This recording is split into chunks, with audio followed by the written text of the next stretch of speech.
દાહોદ સિંગવડ તાલુકા મુકામે આવેલ સિંગવડ નગરમાં ભમરેજી માતાજીના મંદિરના પ્રાંગણમાં દર વર્ષની માફક ચાલુ વર્ષે ફાગણ સુદ પૂનમનો મેળો ભરાયો। પ્રાપ્ત માહિતી અનુસાર સિંગવડ તાલુકામાં સિંગવડ નગરમાં જય શ્રી ભમરેજી માતા મંદિરના પ્રાંગણમાં દર વર્ષની માફક ચાલુ વર્ષે ફાગણ સુદ પૂનમના હોળીના દિવસે આદિવાસી પરંપરા રીતે મેળો ભરાયો, જેમાં આ મેળામાં વિવિધ પ્રકારના સાધન સામગ્રી સાથે નાના મોટા મંડપ ડેકોરેશન સાથે સ્પીકરો સાથે વેપારીઓ વેપાર માટે દુકાનો લાઈન બંધ ગોઠવી વેપાર કરતા જણાયા હતા।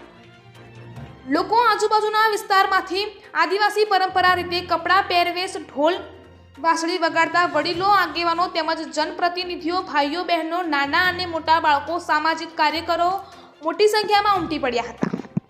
આ મેળામાં ચકડોળ ખટોલા પર ભાઈઓ બહેનો હિંચકો ખાતા જણાયા હતા, તેમજ રમકડા, ચંપલ, માટીના વાસણો, રેડીમેડ ઠંડા પીણા, મંદિર પ્રાંગણમાં નારિયેળ પ્રસાદની દુકાનો ખડકી દેવામાં આવી હતી। માતાજી ભમરેજી મંદિરમાં લાઇનબંધ દર્શન કરી પ્રસાદ ચડાવી આશીર્વાદ મેળવી ધન્યતા અનુભવતા હતા। મંદિરના મહંત ભક્તોને તિલક કરી આશીર્વાદ આપતા હતા।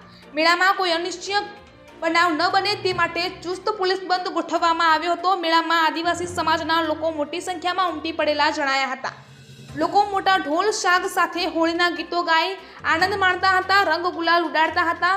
બહેનો હોળીના ગીત ગાઈ મેળામાં અનેરો ઉત્સાહ જોવા મળ્યો હતો। આબ હર્ષ ઉલ્લાસ અને ભવ્યાતિ ભવ્ય રીતે મેળાની ઉજવણી કરવામાં આવી હતી। રિપોર્ટર મયુર બસૈયા, ઝાલોદ।